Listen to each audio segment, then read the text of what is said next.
All right, the last team I got out of the G5 in this series is Boise State.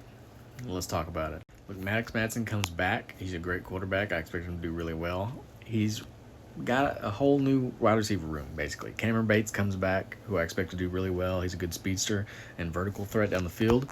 But the offensive line is all new faces as well, so that could be a little hairy going on. But I think it's going to be a work themselves out for Boise State. Boise State does, though, bring back their top two leading rushers in Dylan Riley and Sire Gaines, so that is a good plus for them.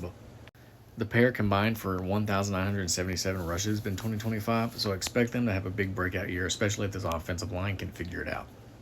Now, for the defensive side of the ball, missed tackles was a giant issue last year.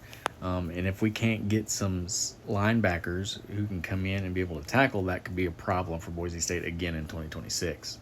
I expect the Broncos to be really good on the defensive line this year, especially since they're returning both upperclassmen defensive ends in Max Stedge and Jaden Virgin Morgan. And Morgan led the team in tackles for loss with 13 and sacks with 6.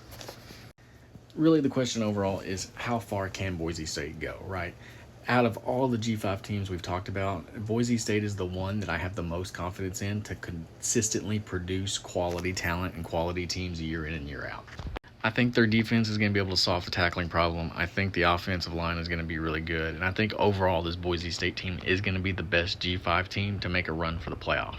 They're in a pretty easy Pac-12 now, so they're going to be able to go in. They're probably going to win the conference pretty easily and then probably make a push for the playoff. They've got Oregon week 1 is going to be a really tough game. They're probably not winning that, but they can run the West away. And if they do that, they're going to easily find themselves in the playoff.